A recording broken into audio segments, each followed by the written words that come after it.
If someone were to walk into my garden on any day of the year, they might be surprised by the claim that my garden is magical. There is always a healthy population of weeds beyond the broken fence, many species roaming freely throughout the dying grass, as well as quite a few bare dirt patches on the lawn where the dogs have played or the hens pecked and scratched. There is also, on most days, a sizable population of bugs, birds, lizards, and a possum or two. This is a far sight from any of the magical gardens you may be accustomed to seeing here on YouTube. But if you've been around this channel for any length of time, you have probably noticed jar after jar after jar of jams, pickles and relishes, soups, sauces, salsas, beans, sweet potatoes and ferments, filling my pantry shelves, not to mention the jars packed with dried herbs and flowers, on hand to become healing tinctures, tasty spices, soothing soups and salves, and natural, magical incense.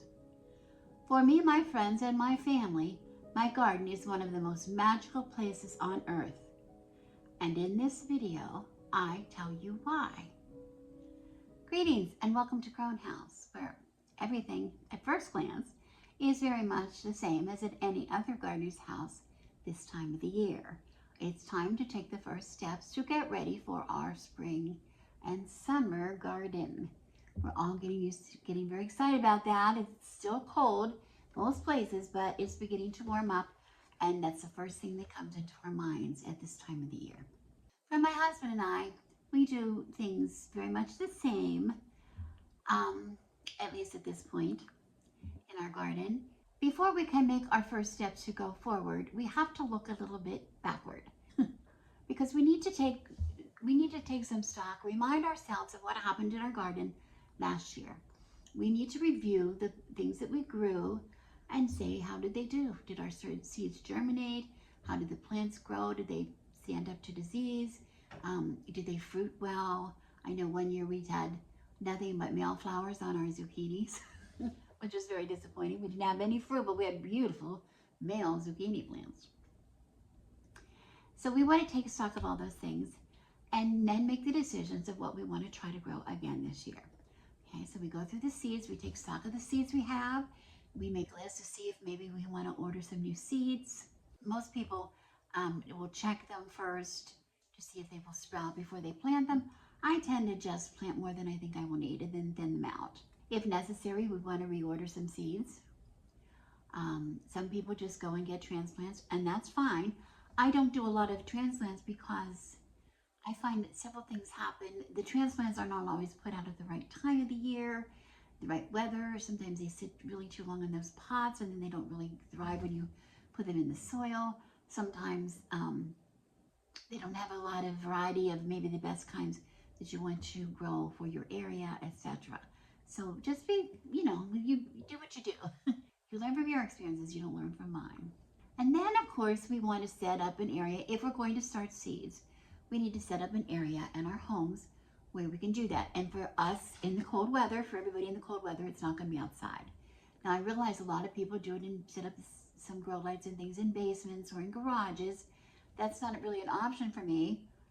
I used to tuck seeds away in an unused room that I could close off and keep separate. And I found that my plants were sort of were a bit neglected when I did that. So I stopped doing that. My husband and I stopped doing that, and we moved our seed starting station right smack in the front of the house, right smack off of this room here, right inside the door, right in the hallway where I have my Buddha altar, and I have my grow light set up here, and I have access to this area at all times. So that might be, and I'm going to tell you a little bit why in a minute, but I want to say that might be the first point of difference between the way we garden and the way other people garden. What do I include in the area? Well, I include, of course, my lights, and at this time of the year, when I start the seeds that take the longest to germinate, they're usually tomatoes and peppers and eggplants, and those really like a nice warm earth to begin in. my house is very cold, so I start my seeds and maintain a lot of them on heating pads. And that's pretty common to a lot of people. They will use that, especially if they're in a cold garage or basement. So that's the same. And then I put the rest of my stuff together in a kit. I like to keep a little kit to maintain my seedlings where they're needed, where it's needed. So of course I keep a pitcher. Once they start to be big enough that I can water from the bottom, I will keep a little watering can handy. But in the meantime, of course, I have my rainwater to keep the surface of the soil moist. Has to be moist. The second point of difference might be that when I first am trying to sprout my seeds and spray them to keep them moist, I use the rainwater that I have collected from my garden. The rain is very precious here. It doesn't rain that often. When it rains, it's very, very precious to us.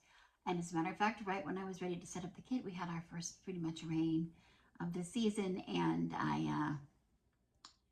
measurable rain. And so I was able to collect that and save it for my seeds.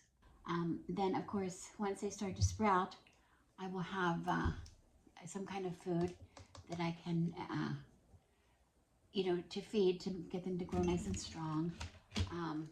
Also, if I have any kind of problem, particularly with fungus gnats or anything, this is an organic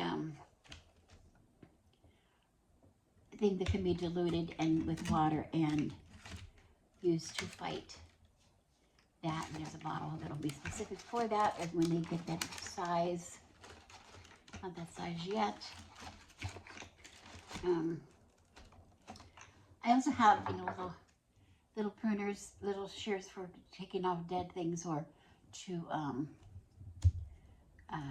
when it's time to thin out. I have too many when I'm trying to thin my seedlings. The war on fungus gnats is always on, so I have some of these little yellow stickies, which you've seen in some of my other videos, that will, any fungus gnats that remain they will stick to that and they will die. So keep watching. I will give you 3 ways how I set the stage in my garden for the magic to happen. The first way that I set the stage for my magical garden is by choosing the right location. Now that sounds pretty obvious, doesn't it? Everybody takes into consideration, where they're going to get good light from the sun, get enough sun, especially for garden plants, for a summer crop, your vegetables, etc. The soil has to be really good, right?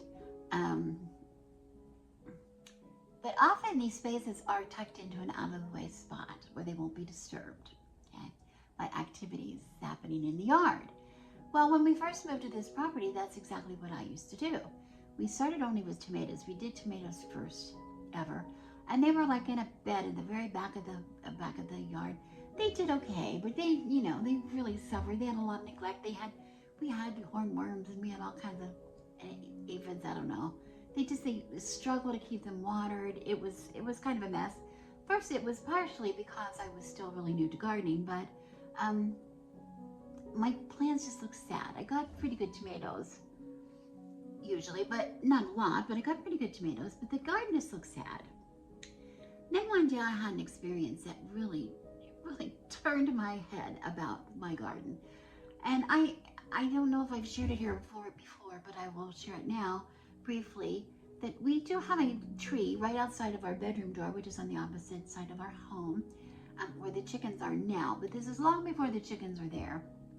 We have a back door from our bedroom leading out into this area, and we had at one time a hot tub out there, and we had that for a while, and we used it. It was nice, and then we decided we didn't want the hot tub anymore, so we got rid of it, and that part of the yard just became a yard. We didn't do anything over there. We did nothing. I did have this tree. It was a lemon tree. It was okay. It made lemons, but it just didn't. It wasn't alive. There were no birds. There were no animal life or no sounds of any kind over there. It was really sad. And then it started to become a disappointment.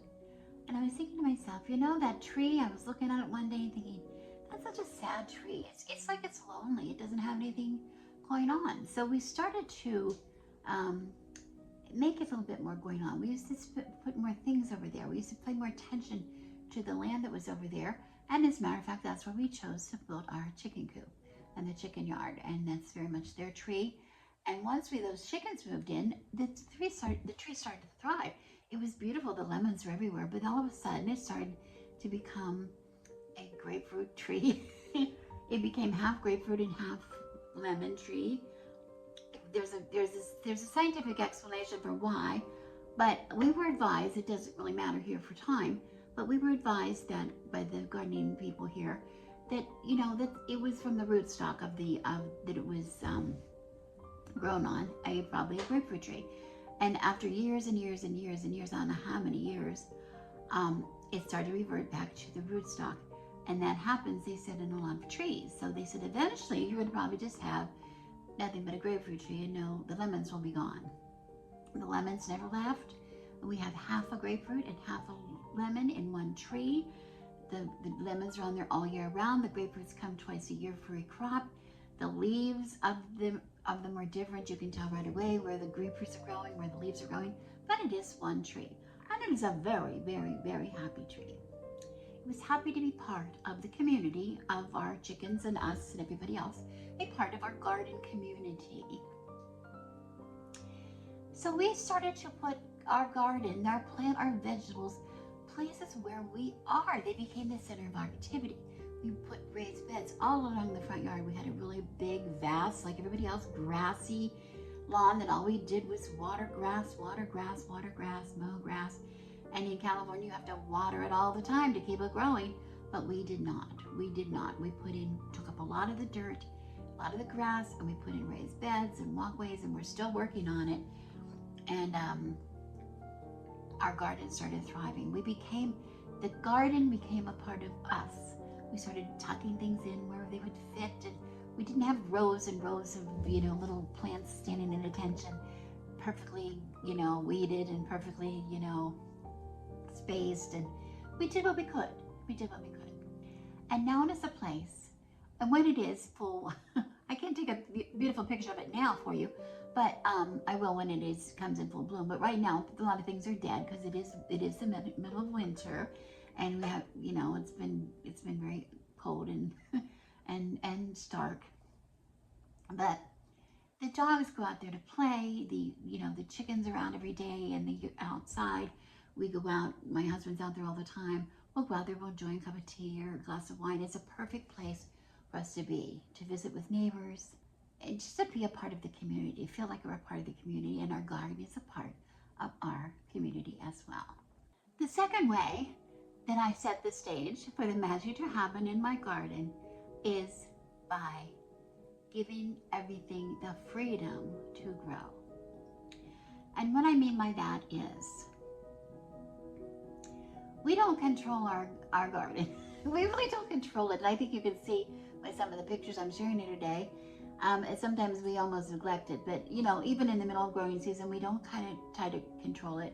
There are going to be weeds, and often, before my husband is allowed even to think about getting any kind of a mower out or anything to cut, we examine the grass very carefully for things that are edible weeds or medicinal weeds that we might want to use, like dandelions, like nettles, like sorrel, you know, things that they grow up that just come every year and then disappear. So we try very hard to allow that those things grow.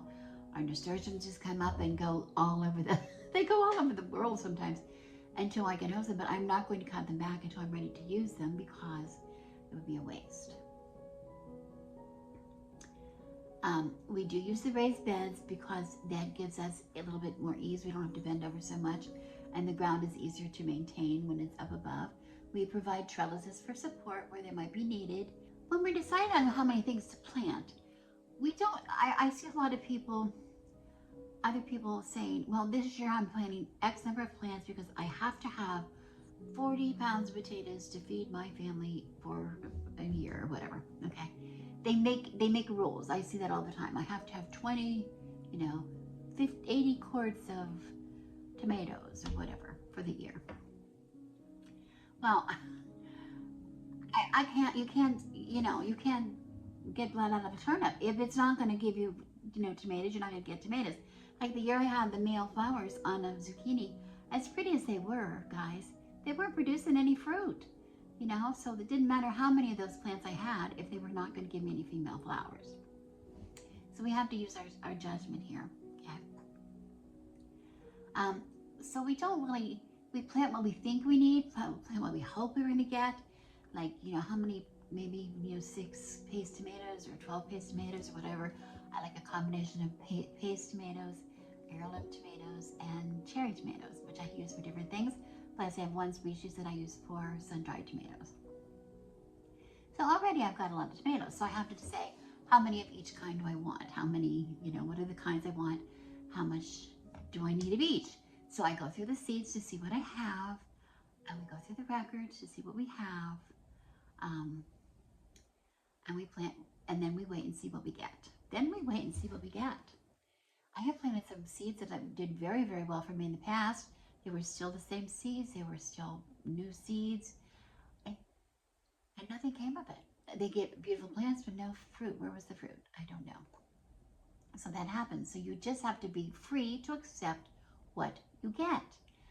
And in that mind thinking, volunteers. Oh my goodness! If you're a little neglectful in your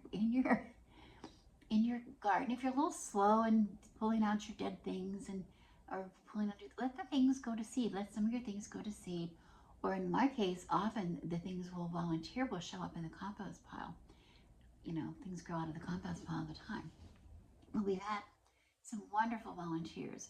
One of my favorites, cantaloupe, we've gotten several times, the most beautiful cantaloupe. And I have to say, I've planted cantaloupe a few times. Didn't get much of anything, but would they grow better out of maybe the cantaloupes that I get at the farmer's market, and I put the seeds in the compost, or the birds eat them or whatever, and they end up in the garden, and I get volunteer cantaloupe plants, or I get volunteer tomato plants. One year I had a tomato plant. There was a volunteer that made enough sauce, I think, for the whole winter. It was really incredible. And the other thing I consider when I'm checking what I'm going to be growing and giving things the freedom to grow, this is one of the reasons that I allow a lot of the weeds to grow too, what people call weeds, is that everything that is growing in my garden, I want it to be there for a reason, even the weeds. Can I eat it? Can I use it for healing? Is it good for a tincture? Is it good for magical incenses or spell work? Or is it good for, can we preserve it? Can it be canned? Can it be frozen and used for later? So those things are very, very important in my planning. And that my garden is breathing freedom. It breathes freedom, and it gives me a bounty in return. If you want your magic to happen in your garden, you need to treat it the same as you would any other magical working. Use what you already know to manifest your intentions. Do not separate your magical life from your mundane life. This is always good advice, but it's really necessary if you want to have a magical garden. Some of the tools that I always use. Okay, here's the one that I use, of course, is my rainwater. And you saw this many times, I think, in other videos, the jar that I keep outside.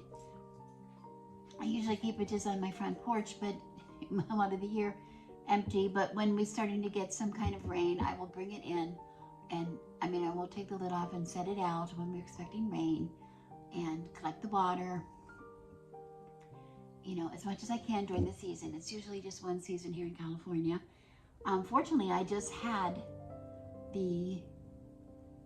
set it out, and we had 2 days of rain, so I got quite a measurable amount of rain in there, and I was able to take that rain water and I filter it. I always filter it through a coffee filter or a cloth of some kind, because there'll be other stuff in there. Sometimes will blow in there, dirt will blow in there, sometimes little pieces of debris from the shingles, from the roof shingles will be in there sometimes. So I clean it out. I just run it through a filter. I don't do anything else special to it. And then I store it in the house in jars. If it's going to be stored a really, really long time, I would do something like maybe add a little splash of vodka to it or something. But mostly I don't have to do anything. If I keep the jar full to the top, it stays very well. I don't get any problems with any kind of anything growing in there. But in this case, I have it in a little glass spray bottle. I keep with my seedlings. You have to spray the top of the soil to moisten the seeds until they sprout, and then you can start watering from the bottom with a regular watering can. Here's a garden crystal. This is a crystal that lives in my garden in the front all the time. Except this time of the year, I brought it inside for my indoor garden. It's kept out all the time, and it's charged under every full moon that we have. So it has a lot of energy in it, and it helps. I usually move it if I have a plant in the garden that needs a little more attention. I will place it proximal to the plant that needs the attention. So in here, it's just going to stay in here in my seed starting area. I'm also including a smoky quartz in this area, and the smoky quartz is really a good one for gardeners because it helps you connect to the earth and to understand your place in the natural world. We work together as a team, hopefully, witches know that, with the earth. And also the smoky quartz is very good for, it will absorb negative energy, and it also will emit positive energy. So it's like an air purifier for energy in your space. I have my Buddha altar in the corner here, and that's where I do a lot of spell work. Not a lot of spell work, but any spells that I want to, that might help my seedlings to grow while they are in the house, I will do it. And the spells, this is just a spell that I'm going to be doing here, and it needs attention. It needs to be done often, and it needs attention. So that's one of the reasons we've moved it in out of the parlor into the front hall here, so we can tend it regularly. And it's important for me to do spells around my seedlings because it's like having a witch's kindergarten for them. They're going to know our intentions before it's ever time for them to take their place outside among the big plants, the big guys in the garden. Okay. Of course, our corn dolly was burned at Egnell this year, the one we made in the fall, at harvest. And then when that goes into the perimeter, we put that, we return that to the earth. We also have,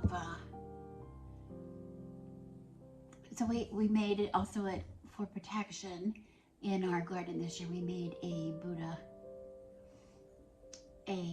Bridget's cross we just made for Egnell, which gave us protection here coming into our home, the entrance of our home. And of course, I have a purse at the door too, to protect people coming in and keeping things that we don't want in outside. You know, I also have some jars, some witches' jars and things, other protection items outside the immediate entrance to our home that are already out in the garden. If you're looking for what else things are appropriate maybe to put in your own seed starting area to make your seeds magical, I like to use a little pentagram. Do not underestimate the power of this pentagram, because each of the 5 points represents one of the elements. Okay, the top element, whichever you choose for the top, it's usually representing spirit, but it's the balance. It's a balance of the elements, which is what we need, right? Balance of earth, air, fire, water to get a good, strong garden to grow. Okay, so also use some fertility goddesses. Gaia is a really lovely one. I love this. We use a couple of these. We use these in the garden. We take one of these outside sometimes in this, and use it where we need it outside, and little altars under the pergola in the front. We usually keep one in the summer. My husband usually keeps one on his altar. He really likes that. So I have this one. I also have a little goddess figurine, which is handy to use to tuck in places, small places, maybe in here in my seed started area. Some places where maybe some of my seedlings are not thriving and not doing so much and not growing so well. So I might tuck her in there beside to give them a little boost of energy. Buddha himself stands and watches this area all the time. I will also use other things like candles, like incenses, etc. Not too much incense when I'm growing my plants because I don't want the air to, I don't want any perfume. I would not use any unnatural incense. I would only use something natural like maybe sage or something like that. If I want to cleanse the air, I probably use something like a singing bowl.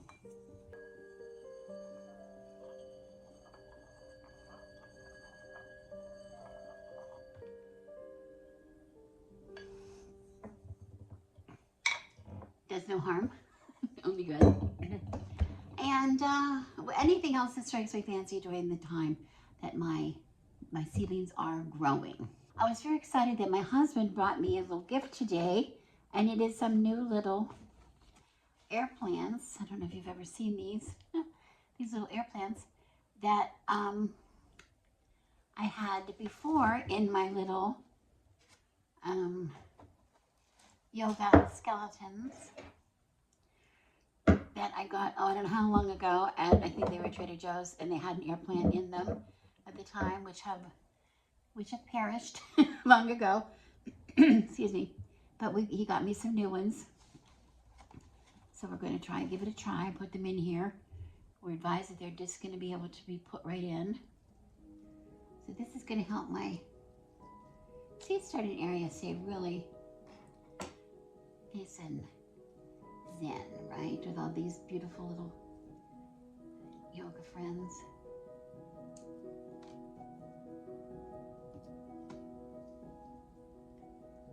This is the cutest little thing I've ever seen.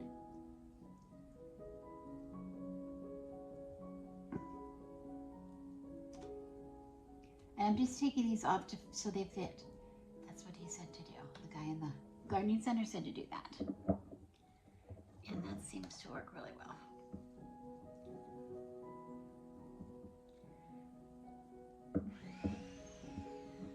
Here we go. So there they are. There they are. Namaste. And some of these things will move to the garden with the seedlings when they're going to give them support as they are going to continue to grow and become strong on their own magical roots, such as something like this. Of course will go out with them for sure. Just like with any other magical working, magical food has to continue throughout your plant's growing cycle. With adequate sun, food, and water, your plants will survive. With adequate magical intentions, your plants will thrive. Be grateful with the gifts that your garden has to give you. Each year is unique. Just like you don't expect to receive the same holiday gift year after year, don't expect your garden to give you the exact same production year after year. As a matter of fact, I have a really fun way of noting that. Every year, every summer, I make a special batch of salsa that I try to include every variety of tomato that is in my garden at the time. Whatever kind, I paste tomato, heirloom tomato, cherry tomatoes, and also any kind of peppers that are in my garden too. Any kind of hot ones. And I usually grow jalapenos, serranos, some bell pepper a little bit sometimes I'll put in, or some Anaheims, or, Fresnos. I have a combination. And I put those in there. And I make a salsa, and the salsa is stated garden salsa and the year. And that is what my garden tasted like that year. And it's really, really fun to compare. So I'd love to hear what you do in your own gardens. Please let me know down below if you do anything special for your own magical gardens at home. In the meantime, I'm Rebecca. Thank you so much for coming to the Crone House and giving me this time. I wish you all the blessings and the blessings of the season.